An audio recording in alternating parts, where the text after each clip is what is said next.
Hoje a mensagem desta manhã não faz parte de alguma série, como de costume. Vocês que estão na Unida, na igreja Aliança há algum tempo, sabem que esta igreja tem por costume, tanto eu como o pastor Jailson, de pregarmos sequencialmente, num livro da Bíblia, em algum tema que estejamos trabalhando.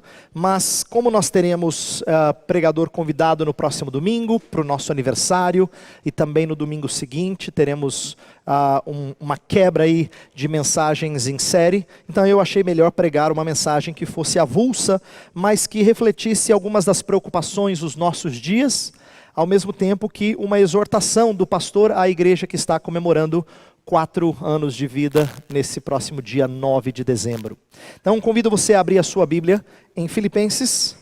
Essa é uma carta que nós estudaremos na escola dominical no próximo ano. Uma das classes vai explorar essa carta riquíssima e nós temos essa alegria de poder estudar com cuidado essa carta de Paulo. Hoje eu vou fazer um trecho pequeno dela, apenas os versos 27 ao verso 30 do capítulo 1. Então, por favor, acompanhe a leitura que eu vou fazer desses 4 versos. Filipenses 1, de 27 a 30. Vivei acima de tudo por modo digno do evangelho de Cristo, para que, ou indo ver-vos, ou estando ausente, ouça no tocante a vós outros, que estáis firmes em um só espírito, como uma só alma, lutando juntos pela fé evangélica, e que em nada estáis intimidados pelos adversários. Pois o que é para eles prova evidente de perdição, é para vós outros de salvação, e isto da parte de Deus. Porque vos foi concedida a graça de padecerdes por Cristo, e não somente de crerdes nele, pois tendes o mesmo combate que vistes em mim, e ainda agora ouvis que é o meu. Vivei acima de tudo, por modo digno do evangelho de Cristo. Essa é a frase principal desse texto, que vai nortear a mensagem dessa manhã. Embora eu queira explorar esses versos todos, essa é a frase principal. Eu quero começar chamando a sua atenção para uma tensão que existe na vida de todo cristão, enquanto ele não é levado por Deus para habitar num lar celestial, enquanto Deus não refaz todas as coisas para novos céus e nova terra. Nós vivemos uma tensão no qual nós somos cidadão tanto de um lugar daqui, quanto de um lugar de lá. E isso não em 2 momentos diferentes. Quem esteve aqui no domingo passado ouviu que a escatologia que a igreja reformada costuma ensinar, ela fala de uma sobreposição de eras, na qual coisas da realidade por vir já se tornam reais agora. Esse é um aspecto interessante, nós já somos cidadãos de uma outra pátria. Filipenses 3:20 fala disso, dê uma olhada.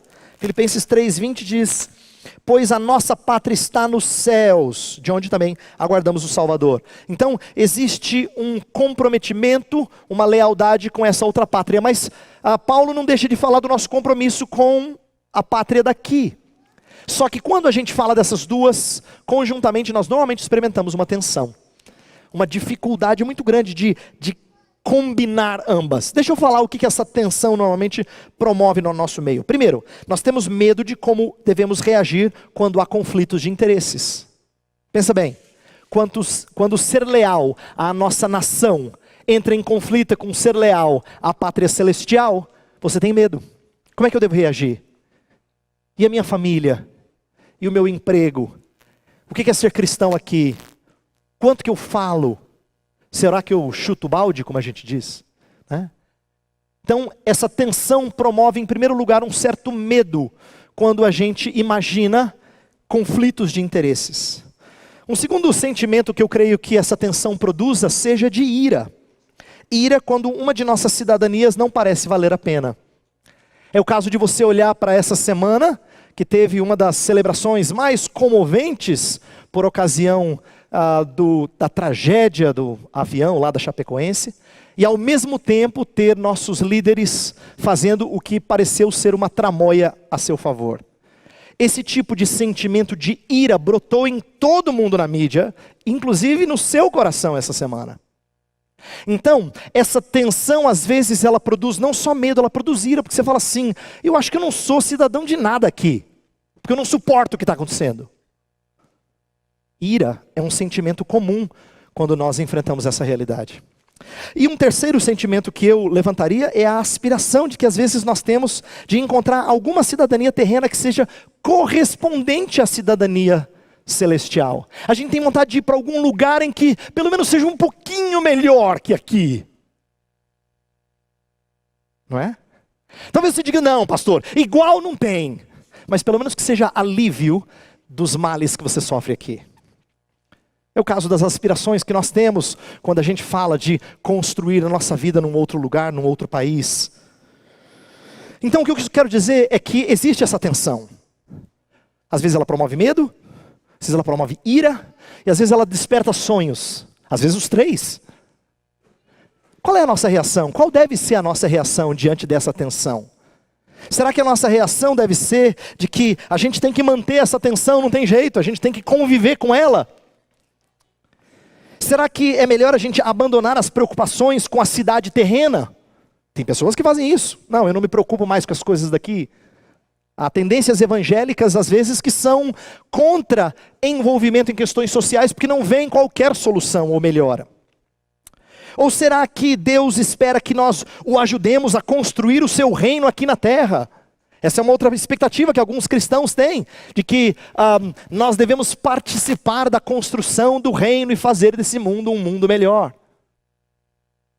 Qual será que deve ser a nossa reação diante dessa tensão de sermos cidadãos tanto daqui quanto de lá? Então é diante dessa tensão, desses questionamentos, que eu quero levantar aquilo que o nosso texto nos ensina sobre a nossa missão, e é o principal nesse texto. Depois ele fala também de uma estratégia nessa missão.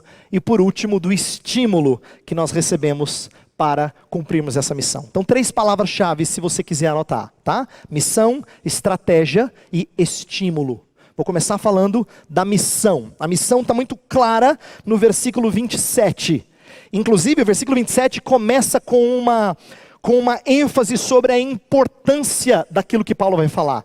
Eu escolhi ler a Almeida Revista Atualizada nessa manhã, porque ela traduz assim: vivei acima de tudo. Esse acima de tudo é o tipo da coisa que chama a sua atenção. É quando fala assim, e de tudo que eu disse, o mais importante, você fala, opa, o mais importante, ele falou o mais importante, então eu tenho que escutar.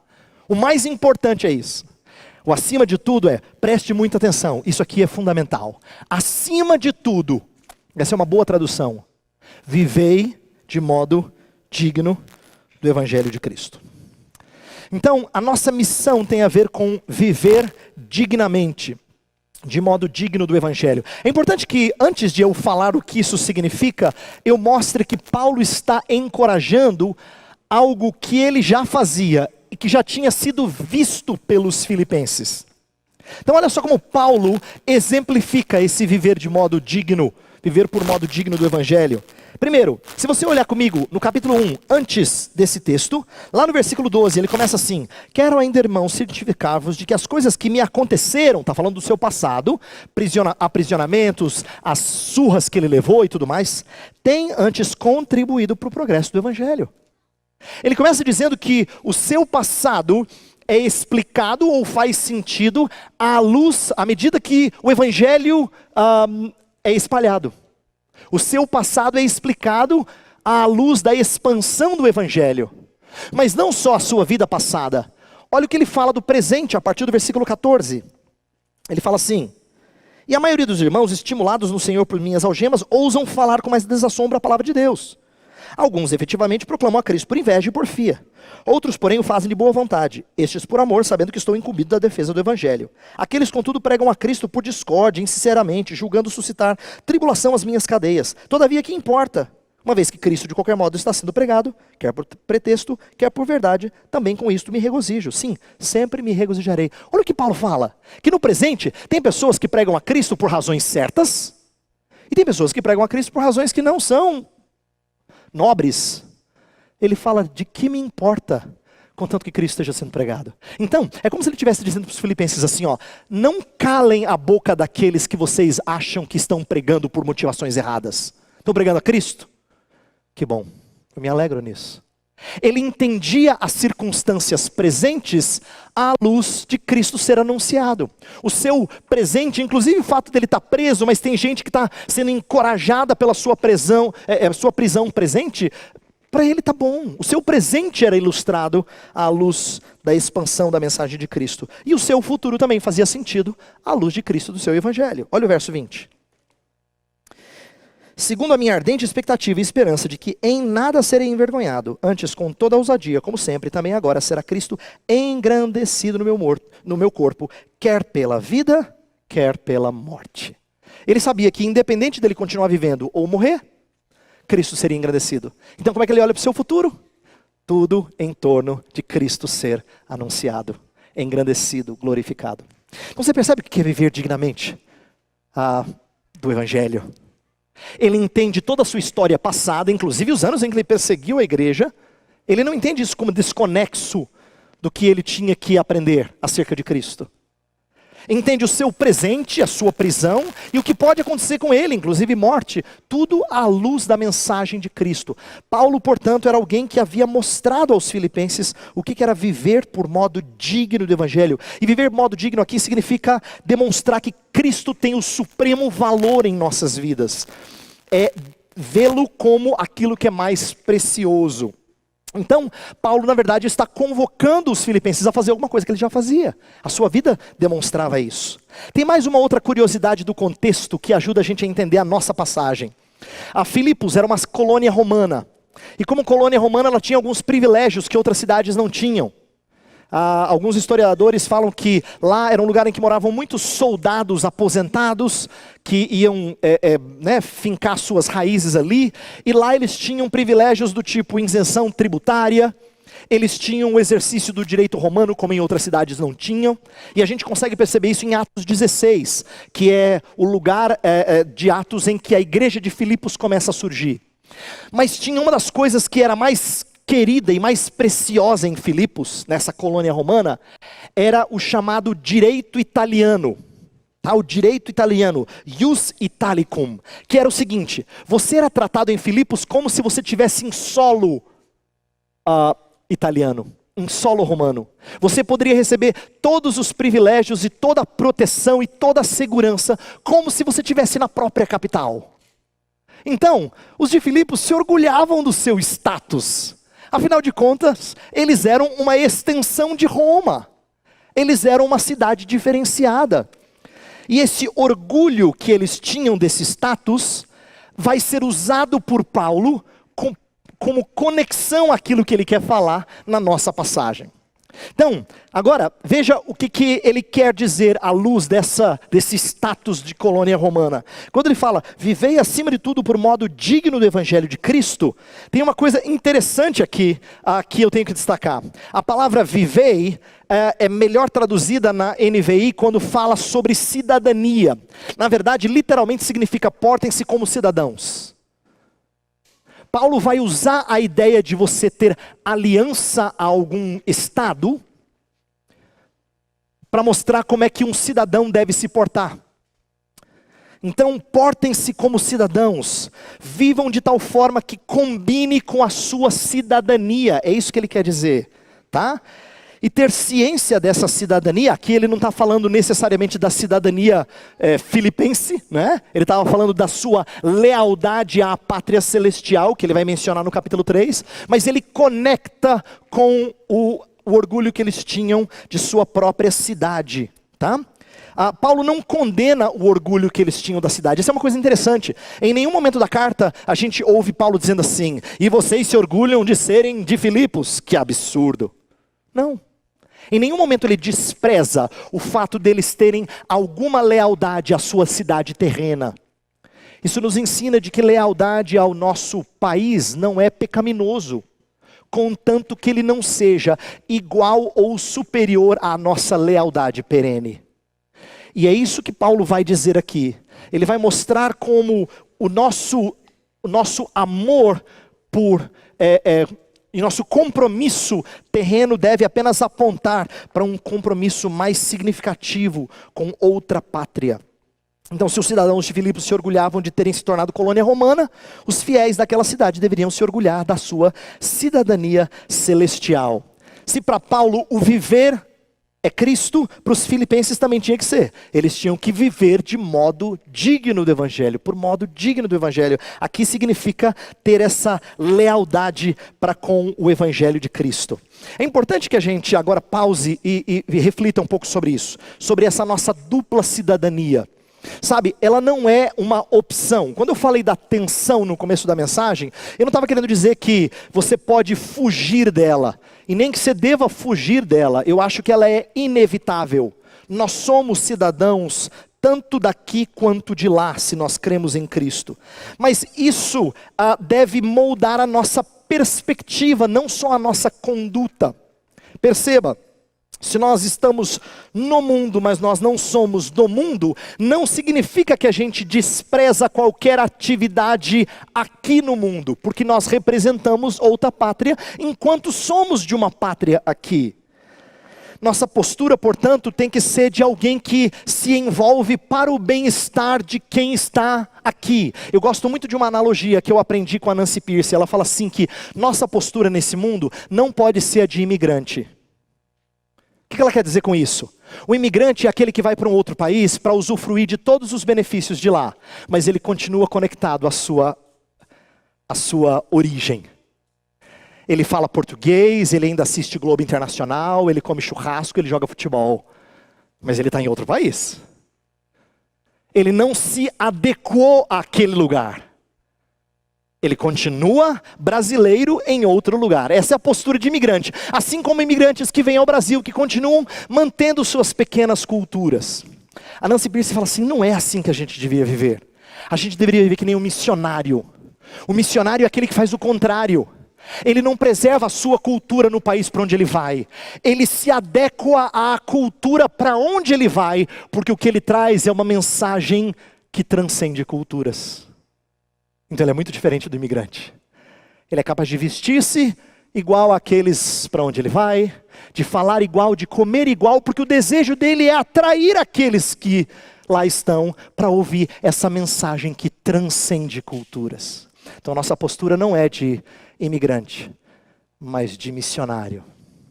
E isso faz com que a gente pense sobre essa tensão como sendo o seguinte: nossa cidadania aqui, que não é inexistente, a gente tem uma cidadania aqui, precisa ser pautada por nossa cidadania de lá.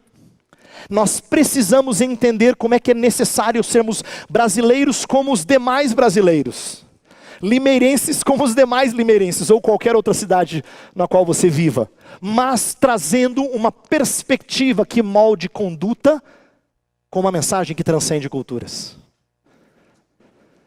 Então é importante que a gente compreenda isso. E Paulo quer que isso aconteça na vida dos filipenses, não só quando ele está presente, mas até na sua ausência. Olha o que diz o final do verso 27. Para que ou indo ver-vos, ou estando ausente, ou sendo tocante a vós outros, que estáis firmes em um só espírito, como uma só alma, lutando juntos pela fé evangélica. A ideia de que indo ver-vos ou estando ausente, eu ouço que vocês têm feito isso. Então, mesmo na ausência do seu líder, eles devem viver assim. Veja, essa é uma das melhores maneiras de nós mostrarmos maturidade na igreja. Nós estamos para completar 4 anos. Eu sei que em termos humanos, 4 é pequenininho ainda. Mas para quem já tem ouvido do Evangelho há mais tempo do que 4 anos, nós, como diz o texto em Hebreus, nós já devíamos ser mestres. E uma das atitudes de maturidade é nós sabermos viver, não só junto dos nossos líderes, mas longe dos nossos líderes, à luz dessa dupla cidadania. Em que nossa perspectiva de compromisso com a cidade de lá, molda o nosso compromisso com a cidade de cá. Então Paulo quer que isso aconteça e que essa seja uma evidência de maturidade na igreja de Filipos. E eu rogo a Deus que dê isso à nossa igreja também. Porque nós temos que começar a refletir mais e mais sobre como é que nós lidamos com esse Brasil que muito nos frustra em várias instâncias. De tal forma que nós não jogamos fora a nossa cidadania brasileira e nem temos expectativas utópicas de transformar o Brasil num pequeno céu. e nem o desejo de fuga de ir para outro suposto céu, mas de entendermos que nossa cidadania aqui precisa ser moldada pela nossa cidadania de lá. Segunda coisa que o nosso texto nos ensina, para que nós saibamos agir em conformidade com a missão, é a estratégia. Ok? Se a missão é viver por modo digno do Evangelho, a estratégia é firmeza e unidade na luta pela fé. Isso aqui é muito importante. Essa é a estratégia do viver por modo digno do Evangelho. Firmeza e unidade na luta pela fé. O final do verso 27 fala que eu ouça que vocês estão firmes em um só espírito, como uma só alma, lutando juntos pela fé evangélica. Tem várias coisas bonitas aqui que eu quero destacar. Começando com estáis firmes em um só espírito. Embora a nossa Bíblia, a maioria das Bíblias traduzam o Espírito com letra minúscula, eu creio que há base suficiente para a gente entender que aqui está se referindo ao Espírito Santo de Deus. Deveria ser o Espírito com letra maiúscula. Por quê? Porque Paulo está falando de uma unidade que, lá no capítulo 4, versículo 1, de uma firmeza. No 4:1 ele fala que vocês permaneçam deste modo firmes no Senhor. É um texto paralelo. Aqui é firmes no Espírito, lá é firmes no Senhor. Então eu acho que ele está falando mais do que simplesmente firmeza de propósito. Ele vai falar disso daqui a pouco, na próxima frase, mas agora ele está falando de uma unidade sobrenatural, de que nós somos unidos pelo próprio Espírito Santo de Deus. Isso significa que a nossa unidade não é simplesmente que nós acreditamos numa mesma causa. Sabe gente que vai para fazer uma passeata, uma manifestação, porque acredita numa mesma causa? Isso é algo que promove unidade, mas isso pode se desfazer a partir do momento que você começa a perceber que essas manifestações não têm resultado. O que Paulo está dizendo é que a nossa unidade é mais forte do que só isso. Nós não só lutamos por uma mesma causa, nós somos unidos por algo sobrenatural. Essa é a unidade do Espírito, da qual Paulo fala em Efésios 4. Então, se é o Espírito que nos une, então essa unidade não é só esforço nosso, é em primeiro lugar obra de Deus. Mas o fato de ser obra de Deus não significa que a gente não se esforce por preservar a unidade do Espírito. Efésios 4 fala disso. Filipenses fala assim: desenvolvei com temor e tremor a vossa salvação. E aí depois complementa, porque Deus é quem efetua em vós tanto querer como realizar. Quer dizer, ao mesmo tempo que Deus é quem faz isso, nós temos que desenvolver com temor e tremor. A Escritura nunca diz que se Deus faz algo, então fica tranquilo, viu? Nunca diz isso. Porque na maioria das vezes em que Deus faz algo, Ele faz algo através de você. Então é ao mesmo tempo tudo de Deus e tudo seu. É ao mesmo tempo você fazendo e Deus fazendo em você. Então, quando Paulo fala de unidade, ele começa dizendo que essa unidade primeiro é sobrenatural, é o Espírito que promove. Depois, ele fala de uma unidade de propósito. Essa é a segunda frase que está aqui. Olha só, firmes em um só espírito, como uma só alma. Esse é o segundo aspecto, uma unidade de propósito. Eles tinham que se esforçar por pensar concordemente no Senhor. Está lá em Filipenses 4, pensar concordemente no Senhor. É importante que a gente entenda o contexto de Filipos. Filipos era uma cidade, era uma igreja, a igreja dos Filipenses era uma igreja com muitas qualidades, e Paulo não deixa de ressaltar essas qualidades aqui. Por exemplo, ele fala que ele está muito grato pela ajuda financeira que eles têm demonstrado, e eles têm sido muito generosos, e Paulo está grato a Deus, ele menciona isso algumas vezes. Ele sabe que é uma igreja que trabalha, ele fala de pessoas que cooperaram com ele no Evangelho, mas se tem um problema chave nessa carta é a falta de unidade. É a falta de unidade. Havia um problema de tensões internas na igreja de Filipos. É por isso que no capítulo 2, no início, ele vai falar sobre considerar o outro superior a si mesmo, por causa do orgulho que havia lá. E no capítulo 4 ele vai falar que Evódia e Sintique pensem concordemente no Senhor. Duas mulheres que aparentemente tinham posição de liderança, mas que não se davam bem. Trabalhavam, mas sempre à parte uma da outra, porque não conseguiam fazer isso com outra pessoa. O que Paulo vai então chamá-los, convocá-los, a estratégia que ele vai propor para eles é uma estratégia que requer que haja unidade, que haja esse lutar juntos. Deus começara a igreja de Filipos com 3 conversões muito diferentes. Lá em Atos 16, onde tem o registro do início do trabalho de Paulo em Filipos, fala que uma mulher chamada Lídia, uma vendedora de púrpura, muito rica e muito influente, foi convertida, mas também teve uma escrava que era adivinha por causa de um demônio que estava nela, e Paulo expulsou esse demônio. E depois fala de um carcereiro que quase tirou a vida, de tão desesperançoso que ele era, e no entanto foi trazido a Cristo. As únicas 3 conversões mencionadas lá são muito diferentes uma da outra. Uma comerciante rica, uma escrava endemoniada e um carcereiro comprometido com a sua tarefa, a ponto de tirar a própria vida, mas desesperançoso de alegria ou de sentido. E no entanto Deus junta esses 3 na mesma igreja. Na mesma igreja. Então, por um lado, quando a gente vê esse grupo eclético, você fala assim, não vai dar certo, pastor. Não dá certo. A gente não anda com 2 pernas direitas. Não dá, né? Esse negócio está meio truncado. Mas Deus está promovendo esse ajuntamento eclético para mostrar a sua unidade. Então, perceba que Paulo está, num primeiro momento, conclamando os filipenses a serem firmes conjuntamente, corporativamente. Esse texto não tem que ser aplicado de maneira individual. Eu não quero que você entenda assim, não, hoje o pastor Heber falou para mim que eu tenho que ser firme numa só alma. Firme com quem? Se é uma só alma, então tem que ser com outra pessoa. Se é em um só espírito, tem que ser com outra pessoa. Então essa firmeza, esse lutar juntos, precisa ser corporativo. Essa é uma das coisas importantes sobre ser igreja.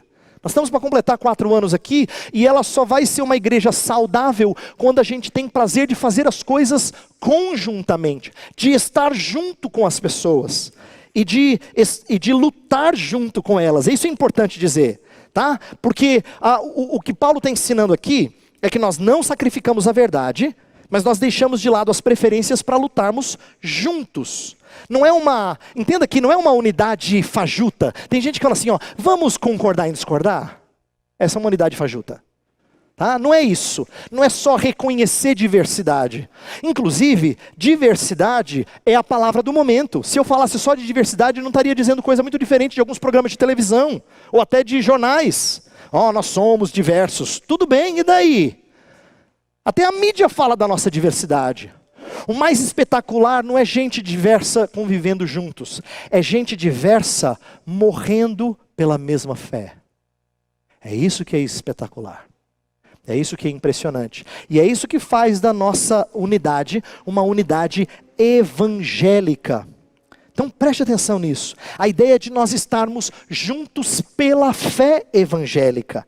Um autor que eu li falava da importância de nós lutarmos, e ele usa umas palavras que eu achei muito interessantes. Ele diz assim: aquiescência não é unidade, consentimento não é cooperação, aprovação não é parceria. O que ele quer dizer nas 3 primeiras palavras é um certo quietismo. Você concorda, você aprova, você aquece, mas isso não é lutar junto. Lutar junto pressupõe uma unidade de ação. A gente está de fato engajados nessa missão, juntos. A estratégia é a firmeza juntos, unidos de propósito e unidos na ação, lutando juntos. Isso é muito importante. E lutando juntos pelo quê? Como eu falei, pelo evangelho. O texto fala lutando juntos pela fé evangélica. Aqui a fé não é a confiança pessoal que você tem em Deus. Você tem uma confiança pessoal em Jesus Cristo, eu tenho, mas não é por essa que você luta. Essa é individual, ela é diferente a minha da sua. O que nos une é aquilo em que nós cremos. Esse é o sentido de fé evangélica. É o conjunto de verdades nas quais nós cremos. Então lutar junto pela fé evangélica é lutar por aquilo que nos une. A mesma verdade. E por essa a gente luta juntos. A gente sangra juntos. Essa é a ideia, essa é a estratégia. Que deva haver não só diversidade, como eu falei, mas uma diversidade evangélica que luta pela mesma fé.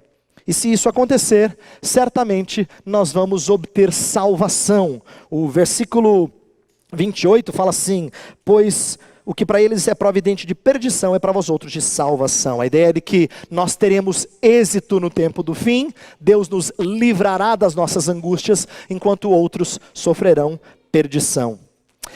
Se a nossa missão é viver por modo digno do Evangelho, e a nossa estratégia é firmeza e unidade na luta pela fé, eu quero terminar falando do estímulo. E o estímulo é o mais estranho do mundo, é aqui que a gente diverge demais de qualquer outra luta pela causa. Mas demais, demais, demais. Aqui Paulo vai oferecer um estímulo que parece presente de grego. Versículo 28, ele fala: eu espero que vocês não estejam intimidados pelos adversários. Intimidados aqui é a palavra de não ter medo, no sentido que um cavalo teria medo quando ele é assustado. Sabe quando um grupo de cavalos galopa em retirada pelo medo que tem? Essa era a palavra grega. Então que vocês não são intimidados, vocês não saem e fogem, vocês permanecem firmes. E para permanecerem firmes, Paulo oferece um estímulo estranhíssimo no versículo 29. Estranhíssimo. Olha o que diz: porque vos foi concedida a graça de padecer por Cristo e não somente de crerdes nele. O estímulo que Paulo oferece para você e para mim é: você recebeu o presente de sofrer. Sofrer por Cristo. Olha que beleza. Quer ser estimulado agora? Você vai sofrer. Parece presente de grego. Ninguém quer ouvir isso. Se você falar assim, ó, você vai vencer. Falar, ó, Senhor, obrigado. Em nome de Jesus, né? Vou vencer. Não é isso que ele fala. Ele fala, você vai ser perseguido. É isso que vai acontecer com você. E esse é um presente, ele chama de graça. Vem da palavra caris, é uma dádiva. Imagina nesse Natal você abrir um presente e nele vir perseguição. Ora, eu recebi perseguição de Natal. É isso que o texto está dizendo. Vocês serão perseguidos por ele. O texto não está falando de sofrimento de maneira ampla, tá? Não é o sofrimento de quem está com um parente no hospital, ou quem está passando apertado financeiramente, não é isso necessariamente. Tem a ver com sofrimentos decorrentes da oposição a Deus. Parece que os filipenses estavam enfrentando oposição de outros inimigos da fé, de gente que não queria que o culto ao Senhor propagasse numa cidade romana, orgulhosa da sua devoção a César. E eles estavam então oprimindo os cristãos por causa disso. E agora, Paulo fala que eles tinham que ser confiantes, corajosos. Por quê? Porque eles tinham a graça de padecer. Um autor que eu li fala que a palavra prova, no versículo 28, pode ser traduzida por sinal, e talvez seja uma referência àquilo que se fazia na arena onde alguns eram mortos. Sabe o polegar? O sinal é a ideia aqui, é como se Deus, quando visse você sofrendo pela causa de Cristo, ele fizesse um sinal de aprovação. E o sinal de aprovação para você, salvação, é de perdição para os seus perseguidores. É a ideia de que o mesmo sinal, a mesma prova serve para você como salvação, para eles como perdição. Então a perseguição que os de Filipos sofriam era forte instrumento de testemunho. Por que Paulo entende isso como graça? É bom que a gente pense um pouquinho. Em primeiro lugar, porque é testemunho. Porque não tem jeito mais impactante de testemunhar do que fazê-lo em meio à perseguição. Você lembra que foi em Filipos que Paulo e Silas foram chicoteados, açoitados, depois que ele expulsou o demônio daquela escrava, daquela jovem escrava, trazendo um certo prejuízo para os seus donos. Eles foram açoitados pelo que eles fizeram e colocados na prisão. E na prisão eles estão fazendo o quê, Paulo e Silas? Cantando. Pegaram lá ordem de culto, falou, pessoal, ordem de culto domingo, vamos cantar. Cantando, com as costas rasgadas. Não estou falando de cantando porque nós estamos felizes, porque Deus tem dado tudo de bom para nós. Cantando com as costas dilaceradas, em meio a muita dor. Eles cantavam. O carcereiro ouviu aquilo. Não é à toa que depois Deus faz obra maravilhosa na vida do carcereiro. Ele viu o testemunho de Paulo e de Silas. Ele viu. Então, por que sofrer em nome de Cristo é graça? Porque é o mais forte instrumento de testemunho. Eles haviam visto isso em Paulo, como ele diz no versículo 30, então agora era hora de eles fazerem isso.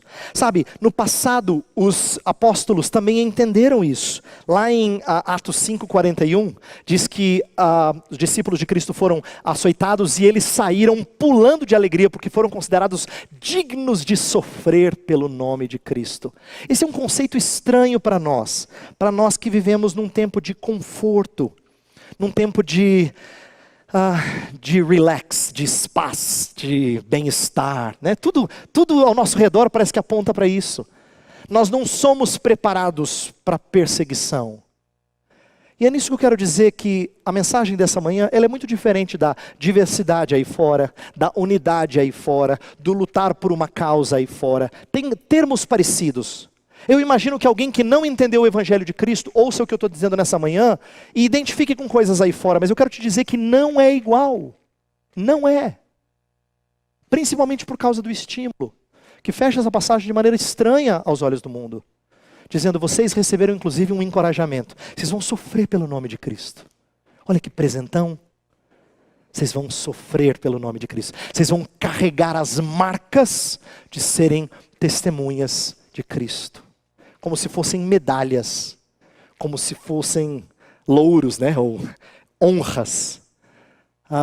E é nisso que eu quero que a gente pondere e encerre a mensagem dessa manhã.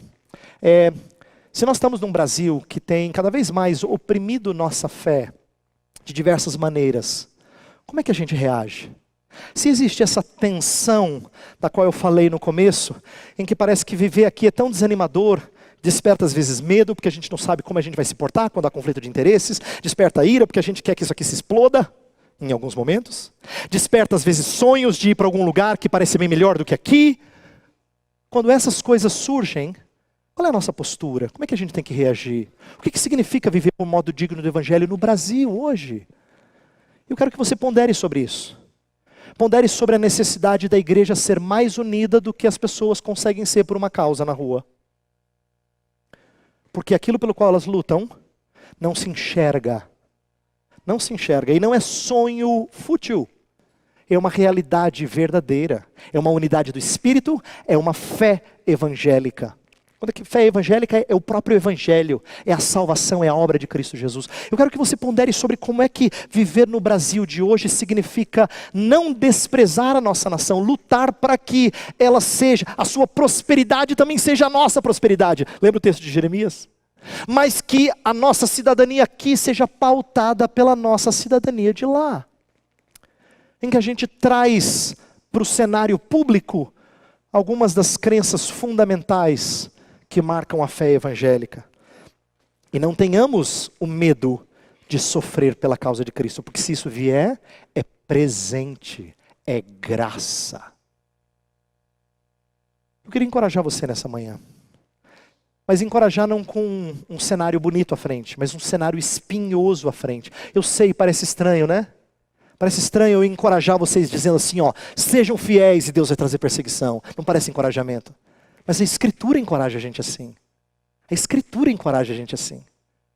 A sermos, a não desprezarmos a cidadania daqui, e a nem acharmos que Deus vai construir reino dos céus aqui, por nosso intermédio. Mas de vivermos a cidadania daqui à luz da cidadania de lá. Entendendo que certamente terão momentos de perseguição. Certamente. E que isso é dádiva. Não é Deus abandonando você? Não é Deus largando mão de você. É o contrário. É colocando em você as marcas de ser um discípulo de Cristo. Já pensou? Nós nos orgulharmos dessas medalhas? Aquelas que Paulo carregava nas costas. É disso que Paulo está falando. E eu queria encorajar vocês a pensarem assim. A viverem por modo digno do Evangelho assim. Entendendo que sofrimento virá. E não se esquecendo da estratégia. Nós não lutamos sozinhos. Nós lutamos juntos. E lutar junto não é dizer concordo, vai, estou aqui torcendo por vocês. Isso não é lutar junto. Lutar junto é fazer a divulgação conjuntamente. É confrontar conjuntamente. Para que ela desperte a reação condizente com esse viver por modo digno.